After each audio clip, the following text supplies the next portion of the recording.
But however you experience yourself existing, you are part of the one, which is existing, which is existence.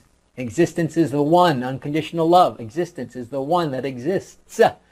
Anything that exists, whether it's a thought that exists that you are having, an emotion that you are having that exists, an action that you are taking, that it exists. It all exists. Existence is the one quality that all of these things have. They all exist and they all change. But that they exist in some way, shape, or form never changes, because they are all existence, and existence can only exist. It cannot not exist, because non-existence does not exist. It doesn't exist. So, right. You always exist, always have in some way, and always will in some way. The way you choose by what you put out is what you get back. And so the more you define yourself in these ways, the more you get back experiences that are in resonance with this. And those experiences contain information that inform you more so of what to do, what actions to take to be more in alignment with your heart, more feeling of your heart nature, more experiencing of the unconditional love that allows you to be friction-free, fight-free, and instead you will become fun-filled. You will be joyful. You will be ecstatic, full of ecstasy, in that sense, the sea of love, sea of ecstasy, full of love. That then comes from simply defining yourself in alignment with your actual nature in all moments. You can become aware of anytime something seems to feel bad or discordant or upsetting or frustrating. Recognize that is not in alignment with your actual nature of unconditional love and acceptingness, unconditionally accepting all things. So, anytime you feel out of sorts, in that sense, frustrated or anger or sad or depressed or discontent, let that be a signal to let you know that in that circumstance, in that moment, to feel that way, you must be defining yourself in a way that's out of alignment with your actual nature, your actual infinite creatorship nature. That then you can ask your inner heart, your higher self, to let you know what limited definition of yourself or limited belief or definition of yourself you must have in order to begin feeling frustrated or feeling sad or feeling discontent or feeling frightened or feeling like fighting. You can then begin to listen and receive the information of what the limited belief is that you've had of yourself in that circumstance. That's one idea. A second idea is you can simply, when you feel out of sorts, when you feel frustrated or like fighting or friction or sad or hopeless or depressed, you can simply recognize that it is an illusion, that isn't in alignment with your actual nature, and ask your inner heart, your higher mind, to simply flow healing of understanding of your actual nature through you.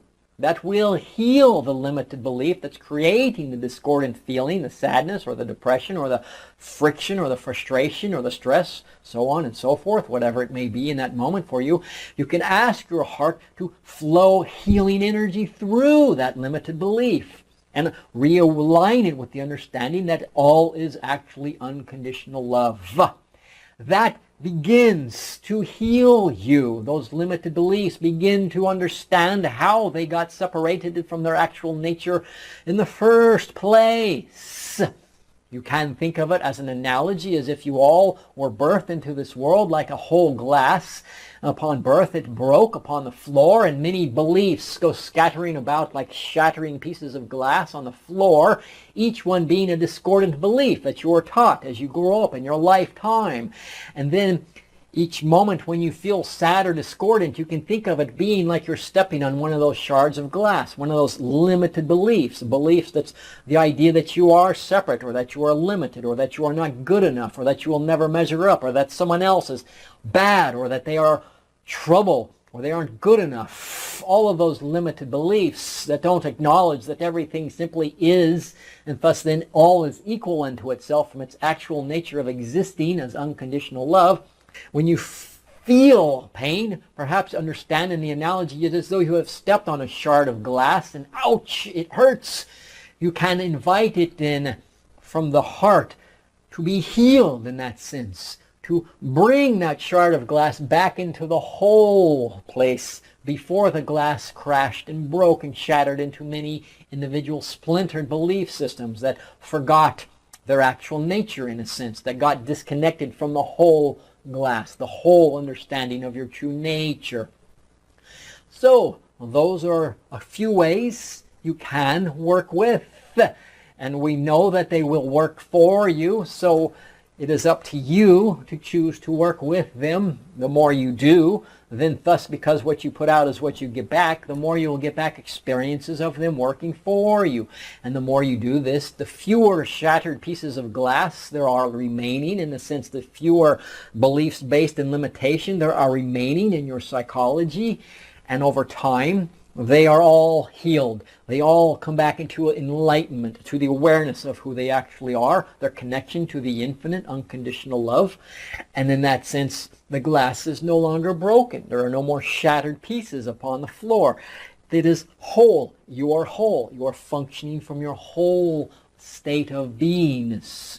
Your heart, mind, your physical brain, and your physical ego mind, all working together in that sense. Another way you can do this is to simply, with your ego mental mind, choose to follow your heart's enjoyable suggestions as to what action to take throughout your day, every day throughout your life. Follow your heart in that sense. And the more you do this, the more you begin to be in resonance with your heart, walking in a sense side by side with your heart, hand in hand, one being together, whole you become with your heart, as your heart, in your heart, experiencing life physically through your mental ego mind, from your heart's joyous imaginings, conceptualizations for you of the life in each moment that is most meaningful, most enjoyable for you. Yeah, so those are a few ideas. You can work with them if you choose. The more you do, the more you will become informed of what steps to take next. I see. Wow. They seem to be very sharp, very good, huh? Wow. Yes, certainly. Do you all function that way easily, I guess? We it's are just natural for you. born in this understanding of our actual nature. And all those who raise us as we are young ones, they understand this. They are examples of this. They live this. So it is very easy for us to grow up, to maintain this understanding, to live with it, to express it, to behave, to experience this understanding. And then thus, this is a way of life for us that is very strong, very obvious, very clear to us, is at no time foggy, is at no time something we lose sight of, is at no time something that gets away from us. We are always in tune with this understanding very clearly. Thank you for the question. Hey, Aishwa. Yes, sir. Thanks for the sir. Aisha, that makes me think that, well, that directs me to think that you guys have no need for religion in your planet. There is the idea of understanding of our relationship to the Creator. In that sense, we do not need to create limitations, beliefs based on limitation.